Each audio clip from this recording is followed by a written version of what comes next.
오늘 설교 제목 한번 읽어볼까요? 자, 다 같이 한번 읽어보겠습니다. 시작. 나는 불신자입니다. 아멘 하시는 분 아무도 없겠다, 그죠? 예. 동의하십니까? 나는 불신자입니다. 신자, 불신자는 신자가 아닌 사람이라 그런 뜻이지 않습니까? 신자는 말 그대로 믿는 사람이라는 뜻이잖아요. 반대로 불신자는 믿지 않는 사람이다. 자, 다시 한 번 더 질문을 던져볼게요. 여러분은 신자입니까? 불신자입니까? 신자입니까? 좀 당황스러운 질문이긴 해요, 그죠?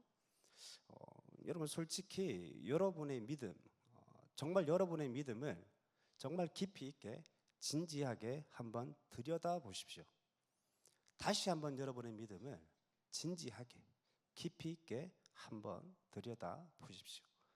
여러분은 신자입니까? 불신자입니까? 아까보다 목소리가 좀 줄어들었다, 그죠? 예. 깊이 생각해 보면, 내가 신자인가? 불신자인가? 우리 뭐 창조주 하나님을 믿죠. 그리고 우리의 구원자 되신 예수 그리스도를 믿습니다. 항상 우리와 함께 하시고 우리를 돕고 인도하시는 성령 하나님을 믿죠. 분명히 믿는다 말입니다. 그렇기 때문에 우리가 불신자다? 이렇게 말하기는 솔직히 좀 어려워요. 자, 그렇다면 제가 또 다르게 한번 질문을 해볼게요. 여러분은 온전히 믿습니까? 진실된 그리스도인입니까? 여러분의 믿음이 하나님 앞에 섰을 때에 부끄럽지 않습니까? 자, 이 질문에는 여러분 어떻게 대답하시겠습니까? 자신 있게 그렇다라고 말할 수 있는 사람이 얼마나 될까요? 자, 또 다른 질문을 해볼까요? 여러분은 하나님의 자녀입니까? 자녀입니까? 맞습니까? 근데 왜 자녀가 아버지를 안 닮죠? 자녀인데 왜 우리는 아버지를 닮지 않을까요? 자녀는 자녀인데 부모를 닮지 않는 자녀라. 참 아이러니하다, 그죠? 이렇게 따지고 보면 우리는 엄밀히 말해서 신자도 불신자도 아니게 되는 거예요. 신자도 불신자, 신자와 불신자 사이에서 카멜레온처럼 그 색깔을 바꾸는 카멜레온 신자가 더 정확한 말일 겁니다. 제가 예전에도 한번 말씀을 드린 기억이 있는 것 같긴 한데, 제가 제일 좋아하는 꽃이 있어요. 혹시 아십니까? 제가 얘기했는지 아닌지 기억이 안 나서. 제가 제일 좋아하는 꽃이 뭐냐면 수국이라는 꽃이에요. 수국 정말 예쁘잖아요, 그죠? 제가 아직까지 지구상에 있는 꽃들을 다 보지도 못했고, 또 우리나라에 있는 꽃들도 다 모르기 때문에 수국이 제일 예쁘다, 단언해서 말할 수는 없지만, 제가 지금까지 태어나서 살아오면서 보았던 꽃들 중에서 제가 제일 예쁘게 보았던 꽃은 수국이에요. 근데 이 수국이요, 정말 예쁘거든요. 제가 볼 땐 그렇습니다. 근데 이 수국이 정말 예쁜 꽃임에도 불구하고 이 수국의 꽃말이 정말 마음에 안 들어요. 꽃을 보면 그 특징이나 상징성 때문에 꽃말이라는 게 다 있잖아요, 그죠? 예를 들어서 개나리 같은 거, 희망이라든지, 목련 같은 거, 숭고한 정신, 또 장미는 사랑, 백합은 순결, 이런 전부 다 저마다 꽃말이 다 있단 말입니다. 근데 수국은요, 좋은 꽃말이 아니에요. 수국의 꽃말이 뭔지 아세요? 변심입니다. 변덕. 이렇게 아름다운 꽃의 꽃말이 변심, 변덕이라 그래가지고 제가 솔직히 마음에 안 들었어요. 근데 수국이 이러한 꽃말을 가지게 된 것은 수국의 특징 때문이라 말입니다. 수국은요, 카멜레온 같은 그런 꽃이잖아요. 환경에 따라서 그 꽃 색깔이 변하잖아요. 심겨져 있는 토양의 상태에 따라서 변합니다. 이 토양의 산성에 따라서 색깔이 변하는 꽃이에요. 그러니까 환경에 따라서 색깔이 변하기 때문에 이 수국의 꽃말이 변덕, 변심이 된 것 같습니다. 근데 우리도 이 수국과 같은 그런 신앙생활을 할 때가 있더라는 거예요. 우리의 환경에 따라서 내가 심겨져 있는 그 삶의 토양에 따라서 내 신앙이 바뀌더라는 거예요. 색깔이. 교회나 성도들 사이에서는 믿음 있는 신자처럼 말을 하고 행동하는데, 우리가 또 다른 곳에 가면은 불신자와 전혀 다를 바 없는 생각과 말과 행동을 한단 말입니다. 즉 우리는 분명 신자인데 우리의 삶의 모든 영역, 모든 부분에서 신자냐? 그건 분명 또 아닙니다. 우리의 삶의 어떤 부분에서 우리가 신자처럼 행동하지만 또 우리의 삶의 어떤 부분에서는 불신자처럼 행동한단 말이에요. 여기에 대해서 아마 부인하실 분은 없을 겁니다. 저 같은 목회자도 마찬가지거든요. 예외가 아니에요. 우리의 삶에는 분명 하나님을 온전히 신뢰하는 그런 부분들이 있어요.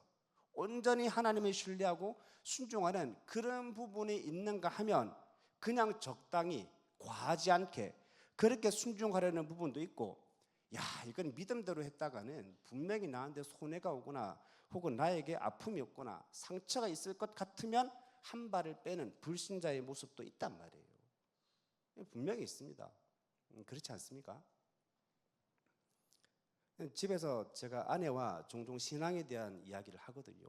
지금까지의 삶, 목회에 관한 부분, 또 교회에 관한 이야기, 앞으로의 계획들, 또 자녀 양육의 문제, 여러 가지 이야기들 아내와 이렇게 얘기하는데 그 이야기들을 신앙과 결부시켜서 진지한 대화를 해요.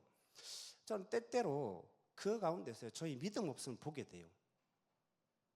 제 삶을 구성하는 여러 영역들 가운데 어떤 영역은 분명 믿음으로 생각하고 믿음으로 판단하고 행하는데 또 다른 부분들을 보면 불신자처럼 행할 때가 있단 말이에요.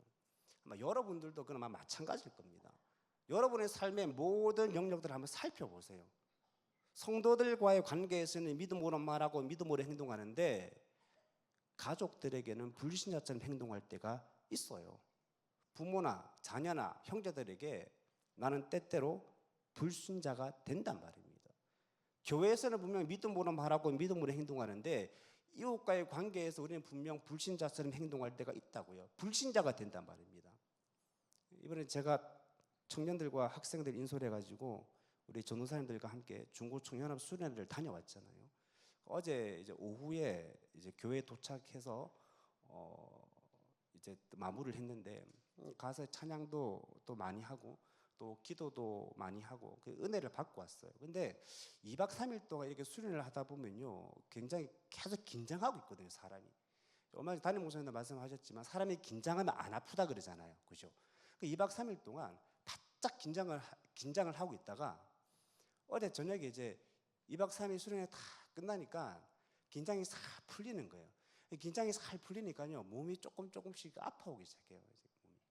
되게 쉬고 싶었어요. 그래서 어제 저녁에 집에 가서 너무 피곤해가지고 이제 쉬려고 누웠는데 잠이 살 들려고 하는데 거실에서 우리 아들 둘이가 정말 사소한 걸로 말다툼을 하는데요. 제가 잠이 깼어요. 진짜 잠이 싹 들라 그랬단 말이에요. 잠이 싹.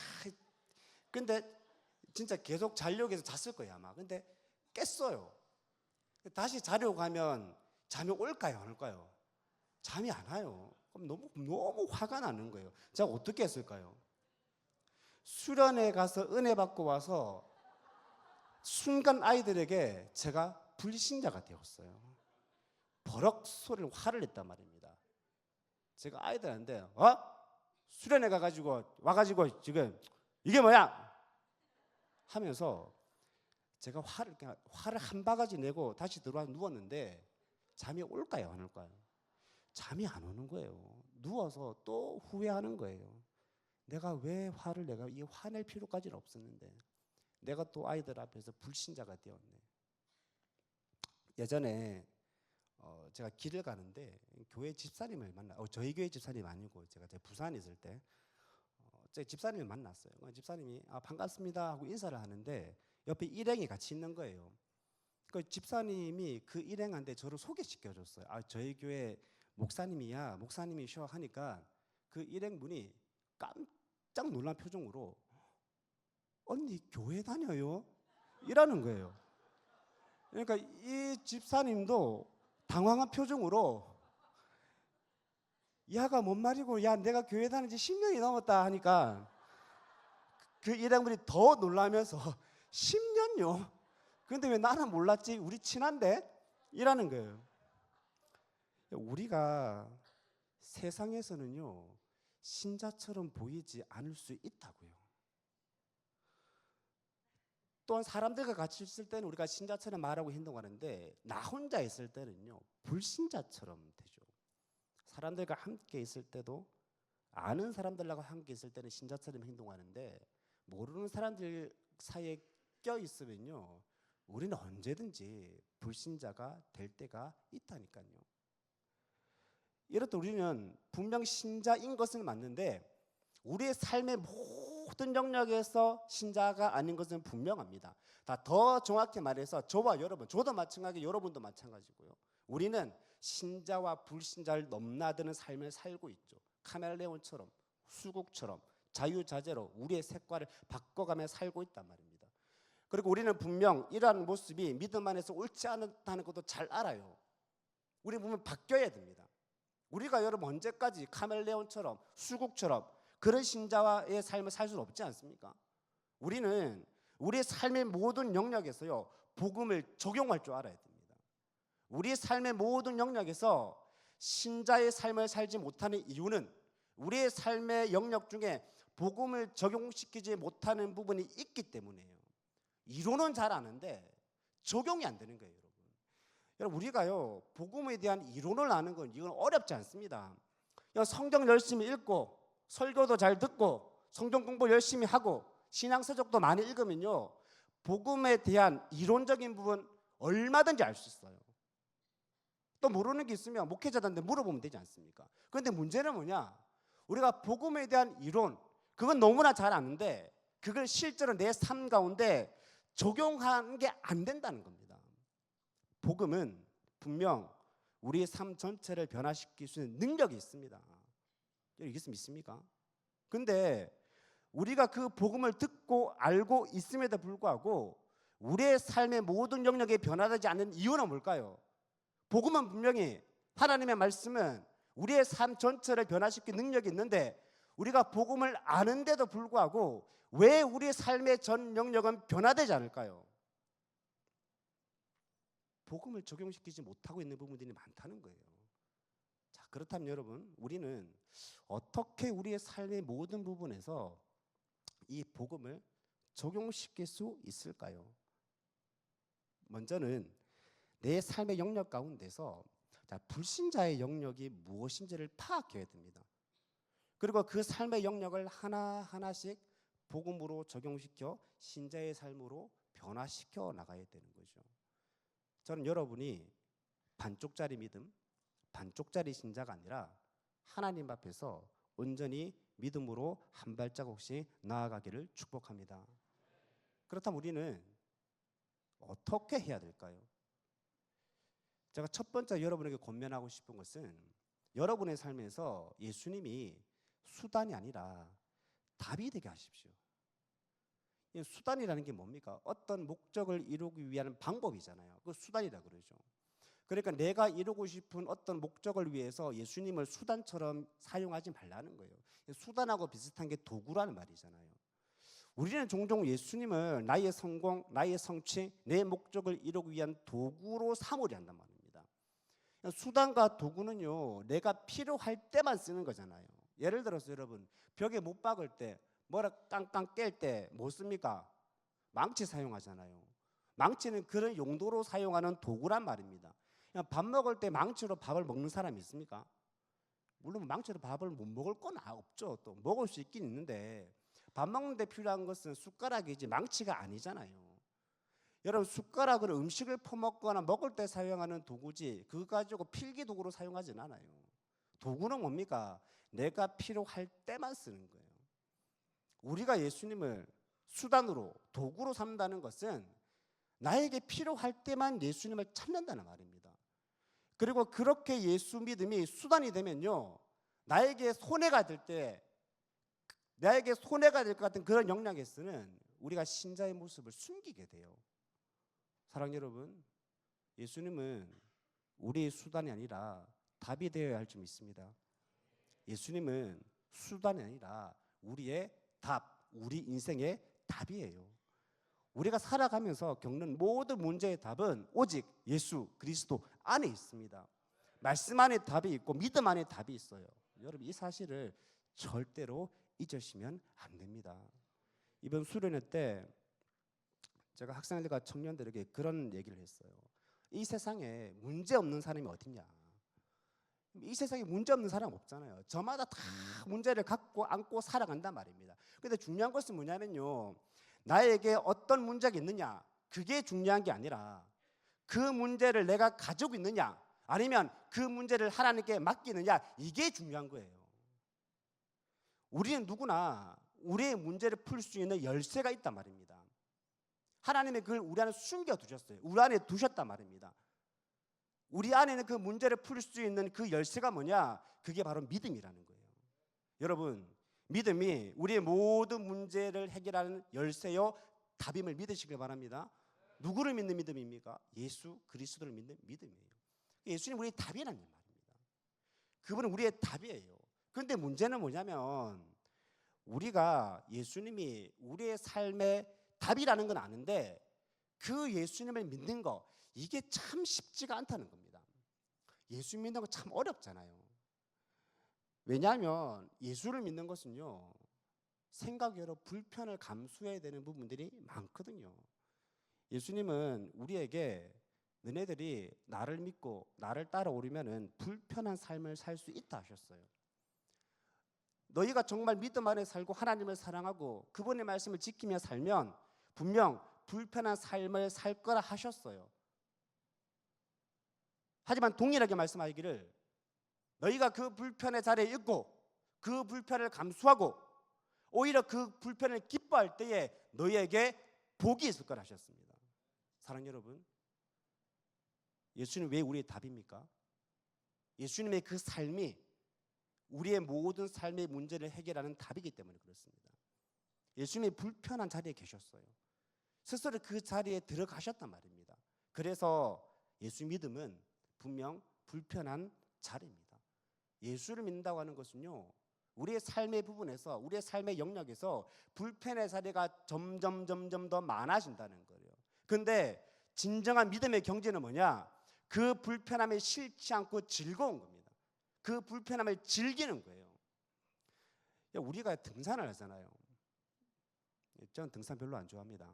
근데 등산을 하고 운동을 하잖아요. 여러분 등산하면 편합니까? 등산이 편한 건가요? 등산은 불편한 거예요. 수백 미터의 산을 오르는 거 정말 힘들고 어려운 일이란 말입니다. 그건 편한 활동이 아니라 분명 불편한 활동이에요. 그런데 왜 사람들이 등산을 합니까? 그 불편을요 즐기는 거예요. 목사님들 육청에서 족구를 하는데 족구가 편한가요? 목사님 족구가 편합니까? 예. 족구는요 편한 건 아니에요, 여러분. 계속 뛰어댕겨야 되는데 그게 뭐가 편해요, 그게 솔직히 편하진 않아요.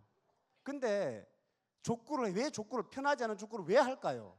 그 힘든 족구를 왜 할까요? 캑캑대면서 즐긴단 말이에요, 여러분. 족구가요 즐거운 거예요. 힘들지만 그 힘듦이요 즐거운 거란 말입니다. 예수 믿음도 마찬가지야. 불편하죠. 몸도 피곤하고 관계의 어려움도 있고 그렇단 말입니다. 주일에 아침 일찍 와가지고 저녁 늦게까지 봉사하고 섬기고 솔직히 불편하잖아요. 근데 우리가 그 불편을 싫지 않고 즐겁고 행복한 거예요.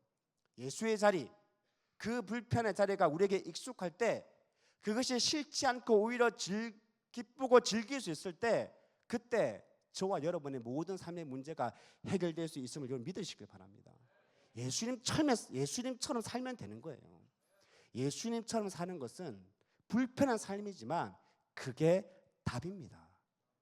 예수님처럼 사는 것, 믿음으로 사는 것, 말씀대로 사는 것, 그게 불편하게 느껴지면 우리는요 내가 편할 때만, 내가 필요할 때만 예수를 찾게 되고, 그러면 예수가 답이 아니라 수단이 되고 결국 우리를 카멜레온 같은 수국 같은 그런 성도로 만들게 되는 겁니다. 우리는 필요할 때만, 나에게 유리할 때만 성도가 아니고 우리가 불편하고 불필요할 때 그때도 우리는 성도가 되어야 할지 믿습니다. 예수님처럼 사는 것이 저와 여러분이 겪고 있는 모든 문제의 답이라는 사실을 잊지 마시고 여러분의 모든 삶의 영역에서 신자의 삶을 사시길 기도합니다. 예수님처럼 사는 것 분명 불편하지만 그 불편이 오히려 기쁘고 즐거운 그 불편을 즐기는 그런 믿음의 성도들이 되시길 축복합니다. 자, 첫 번째는 예수님이 수단이 아니라 답이 되라. 두 번째는요, 복음에 능숙해져야 됩니다. 능숙하다는 것은 뭐 막히거나 뭐 서투른 데가 없다, 익숙하다 그런 뜻이잖아요. 제가 부산에 있을 때 단기 선교를 몇 군데 간 적이 있었거든요. 이 단기 선교를 가기 전에 많은 훈련들을 해요. 보통 뭐 짧게는 3개월, 길게는 6개월 정도 이렇게 제가 주로 청년들하고 주로 많이 갔었는데 그럼 한 6개월 정도 이렇게 단기 선교, 선교학교, 선교훈련학교 같은 걸 해가지고 그 아이들하고 같이 우리가 가는 그 나라에 대해서도 배우고 그 나라의 종교에 대해서도 배우고 그 나라의 언어도 배우고 문화도 배우고 익히고 하면서 많은 훈련들을 하는데 근데 제일 어려운 게 뭐냐면요. 그 나라의 말을 익히는 거예요. 가서 말을 해야 되잖아요. 그죠? 근데 그게 참 쉽지 않아요. 그러니까 영어를 쓰는 나라라면은 뭐 이렇게 쉽게 할 수 있지만 근데 예를 들어서 제가요 청년들 인솔 해가지고 러시아에 간 적이 있거든요. 러시아는요 영어 잘 안 써요. 그 사람들 영어 잘 몰라요. 그리고 그걸 러시아에 가가지고 러시아 사람들하고 대화를 해야 되는데 러시아어가요 생각외로 어렵거든요. 이게 익숙하지가 않잖아요. 자, 그렇다고 우리가 뭐 러시아어에만 집중할 수도 없고 뭐 다른 것도 우리가 다 해야 되니까 그래서 어떻게 했냐면 일주일에 한 2시간 정도 공부를 했던 것 같아요. 이 같이 가던 청년 중에 러시아어를 전공한 애가 하나 있었거든요. 그래서 걔하고 같이 이제 일주일에 2시간인가 1시간에 같은 공부를 좀 몇 주 동안 했어요. 근데 참 신기한 거는요. 우리 선교팀이 한국에서 그렇게 외우려고 애를 써도 잘 안 되는 러시아어가 실제로 러시아에 가가지고 그 사람들하고 소통하려고 하니까 이게요 저절로 익혀지는 거예요. 저희가 갔던 그 러시아의 그 교회가 우리 한국 선교사님이 목회를 하시는데 한인 교회가 아니라 러시아 현지인 교회였어요. 그러니까 선교사님도 러시아어로 설교를 하고 교인들이 거의 대부분 러시아 사람들이었단 말입니다. 그러니까 우리도 만나는 사람들이 전부 러시아 사람들이죠. 그래서 한 10일, 9박 10일 정도 머물렀는데 한국에서 몇 달 동안 익힌 그 러시아보다 직접 러시아에 가서 그들과 소통하는 가운데 익혔던 러시아가 훨씬 많아요. 그리고 훨씬 우리가 쉽게 익혔단 말입니다. 그 2006년도인가 그랬거든요. 벌써 20년이 다 돼가잖아요. 그죠? 20년 전인데도요. 그 이후에 제가 러시아어 쓸 일이 없잖아요. 근데도요. 지금도 그때 익혔던 러시아어가요. 안 까먹는 게 지금도 있어요, 여러분. 한번 해볼까요? 다스비다냐라고 있어요. 뭔 줄 압니까? 안녕하세요라는 뜻입니다. 하도 많이 써가지고 이거는 만나는 사람 들은 다스비다냐 하니까 절대 이게 입에 딱 붙어가 잘 안 지워져요. 스바시바라고 있습니다. 발음 잘못하면 큰일 나는데 스바시바라고 인상쓰면서 하면 안 돼요. 이거는 감사합니다라는 뜻이기 때문에 웃으면서 이렇게 안 익혀집니다. 그때 가서 익힌 게요. 그렇다는 거예요. 어떤 목사님이 대학생 시절에 스페인으로 짧게 공부를 하러 간 적이 있었대요. 물론 가서 뭐 가기 전에 스페인어를 어느 정도 교육도 받았고 했는데 실제로 스페인에 딱 가니까요. 말이 나올까요? 안 나올까요? 말이 안 나온단 말이에요. 입에서 스페인어가 술술 나왔겠어요? 당연히 아니죠. 그 이분이 홈스테이를 했는데 어느 가정에서 그 영어를 아예 못하는 전혀 못하는 스페인의 어느 가정에서 홈스테이를 했는데 그 가족뿐만 아니라 그 동네 사람들도 영어를 거의 못하는 전부 스페인어만 쓰는 그런 곳이었대요. 그래서 처음에 한 달은요 매일 밤 기절하다시피 잠이 들었답니다. 왜냐하면 언어가 다른 사람하고 소통한다는 게요 정말 사람을 지치게 만들거든요. 생각을 한번 해보세요. 그대가 대화를 하면서 굉장히 빠르게 말하는 그 스페인 말을 알아들어야 돼요. 그리고 그 스페인어를 머릿속으로 통역을 해야 되고 그 통역한 것을 이해하고 또 내가 하고 싶은 말을 스페인어로 통역을 해가지고 한마디 한마디 조심스럽게 말하는 걸 반복해야 되니까 이게 어디 쉽겠습니까? 진이 다 빠지는 거예요. 이분이 어딜 가나 다 스페인어인 거예요. 길거리에도 스페인어, 상점도 스페인어, 사람들도 스페인어, 텔레비전을 틀어도 스페인어, 수업을 듣는데도 스페인어. 그러다 보니까 몇 개월 동안요, 이 스페인어에 둘러싸여 있는 그런 삶을 사는 거예요. 근데 이분이 어느 날 깜짝 놀란 게 뭐냐면 몇 개월이 딱 지나고 난 다음에 자기가 스페인어로 꿈을 꾸고 있다는 사실을 발견한 거예요. 스페인어로 꿈을 꾸더래요. 뭔 말입니까? 스페인어가 익숙해지기 시작한 겁니다. 반면 이분과 같이 스페인에 간 다른 친구들은 영어를 할 줄 아는 가정에서 홈스테이를 했는데요, 그 친구들은 당연히 이분보다 스페인어가 빨리 익혀지지 못하는 겁니다. 스페인어에 둘러싸인 환경이 아니기 때문에요. 우리가 복음에 능숙해지려면 어떻게 해야 될까요? 우린 지속적으로 복음을 말하고 복음을 듣는 환경 가운데 둘러싸여 있어야 되는 거예요. 그래서 여러분, 교회의 공적인 예배는 웬만하면 불가피한 일이 아니면요, 빠짐없이 참석하는 게 좋은 거예요. 여러분이 어디에 있든지 복음과 말씀이 지속적으로 여러분의 삶과 연결되어 있어야 한단 말입니다. 예를 들어서 이런 겁니다. 여러분, 사람들을 만나면 주로 무슨 이야기 많이 하세요?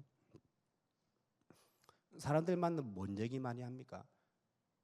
하나님, 예수님, 복음에 대한 대화 잘 하지 않잖아요. 그렇지 않습니까? 우리가 성도들끼리 만나도요, 그런 이야기 많이 그렇게 하지 않아요. 가정마다 다르겠지만 가족들끼리도 솔직히 예수님, 성경, 복음, 신앙 이런 주제 이야기 잘하는 가정도 있겠지만 하지 않는 가정도 많단 말입니다. 주로 우리 사람들을 만나면 여러분 무슨 대화를 많이 합니까? 학생들은 공부에 대한 이야기, 이성 친구에 대한 이야기, 진로에 대한 이야기, 아니면 연예인 이야기. 어른들은 어떤 주제로 대화를 많이 하죠? 보통 자녀에 대한 이야기, 개인적인 사생활들, 아니면은 무슨 사업 이야기, 정치 이야기, 이웃의 소소한 삶에 관한 그런 이야기를 주로 한단 말입니다. 아니면 어제 본 드라마 이야기나 텔레비전 프로그램 이야기를 주로 이야기를 하겠죠. 그런데 예수님이나 복음에 대한 이야기를 많이 하지 않잖아요. 우리 같은 성도들끼리 모여도 마찬가지란 말입니다. 교회에 관한 이야기는 할지 몰라도 예수님이나 복음에 관한 이야기는 많이 하지 않아요. 교회에 관한 이야기를 하더라도 누구는 어떻고 누구는 어떻고 하면서 사람들 이야기를 주로 하지 예수님과 복음에 관한 이야기는 그렇게 많이 하지 않는단 말입니다. 오해하지 마십시오. 세상적인 이야기를 절대 하지 마라, 그 말이 아니라 우리가 세상에 살고 세상은 우리 삶에 엄청난 영향력을 주기 때문에 우리의 대화에서 당연히 세상적인 내용이 많을 수밖에 없습니다. 그렇죠? 우리 세상에 살잖아요. 우리가 세상은 우리에게 많은 영향을 준단 말입니다. 그래서 우리가 대화를 할 때 세상적인 그런 주제 이야기 많을 수밖에 없어요. 그러면 우리 예수님과 복음은요, 우리 예수님과 복음은 우리의 삶에 엄청난 영향을 주지 않습니까? 여러분이 사람들과 어떤 주제로 대화를 하시든 그 결론은 언제나 예수님이어야 되는 겁니다. 결론은 언제나 복음이어야 되는 거예요. 여러분 드라마를 보시든지 아니면 영화를 보든지 예능 프로그램을 보든지 어떤 대화를 하든지 결국은 그 마지막은 신앙으로 결론이 나야 되는 겁니다. 여러분들이 친구 이야기를 하든 정치 이야기를 하든 사업 이야기를 하든 뭔 이야기를 하든 그 마지막 결론은 복음이 되시길 축복합니다. 우리는 언제 어디서든지 복음에 능숙해야 되는 거예요. 언제 어디서든지 여러분은 복음이 툭툭 튀어나와야 되는 겁니다. 사람들은 누구나 자기 안에 가득한 것이 밖으로 나오게 돼 있잖아요. 우리 안에 세상적인 것이 가득하면 그게 밖으로 툭툭 튀어나와요. 나도 모르게 막 나온단 말입니다. 그래서 그런 사람들은 언제나 결론이 세상적인 것들이에요. 하지만 우리 안에 예수님으로 가득하고 복음으로 가득하면 나도 모르게 그게 밖으로 툭툭 튀어나온다고요. 그래서 언제나 우리의 그 결론은 복음이고 예수님이 되는 겁니다. 기승전 복음, 기승전 예수, 그게 되어야 되는 거예요. 오늘 본문에서 예수님의 가르침이 뭡니까? 너희가 내 안에 거하라 하셔요. 그게 결론이에요. 오늘 본문을 보면요, 반복적으로 얘기합니다. 주님 안에 거하라, 반복적으로 얘기해요. 4절에 보면요, 내 안에 거하라 이렇게 말씀합니다. 5절에도 그가 내 안에, 내가 그 안에 거하면, 7절에도 너희가 내 안에 거하고, 9절 끝에도 나의 사랑 안에 거하라, 10절 끝에도 내 사랑 안에 거하리라. 계속적으로 예수님은 오늘 본문 말씀을 통해서 너희가 내 안에 거해야 된다, 내 사랑 안에 거해야 된다. 빨래를 물속에 푹 담가야 되듯이 우리의 모든 삶을 복음 안에, 예수님 안에 푹 담가야 되는 거예요. 그러면 우리는 언제 어디서든지 복음에 능숙해질 수 있습니다. 우리가 복음을 몰라서, 믿음이 없어서, 그래서 힘들고 어렵고 위기 가운데 있을 때 세상적인 생각을 하는 게 아니에요. 우리가 복음을 알고 믿음이 있어도 그게 능숙하지 않으니까 정말 필요할 때 그 믿음을, 그 복음을 꺼내서 사용하지는 못하는 겁니다. 사랑하는 여러분, 복음에 능숙해지길 축복합니다. 여러분이 무엇을 보고, 무엇을 듣고, 무엇을 말하고, 무엇을 경험하든 그것이 복음과 예수님으로 결론날 수 있어야 됩니다. 왜냐하면 예수님이 우리가 가진 모든 문제의 답이기 때문입니다. 예수님이 저와 여러분에게 수단이 아니라 답이 되고, 예수님과 복음에 능숙해져서 언제 어디서나 나에게 유리하든 나에게 불리하든 상관없이 복음을 여러분의 삶에 적용할 수 있기를 바랍니다. 그래서 우리의 상황과 우리의 환경과 우리 여건에 따라서 신자와 불신자를 넘나드는 그런 카멜레온 같은, 수국과 같은 그런 신자가 아니라 언제 어디서나 누가 보더라도 나는 신자입니다 라고 자신 있게 이야기할 수 있는 그런 저와 여러분의 삶이 될 수 있기를 예수님 이름으로 축복합니다.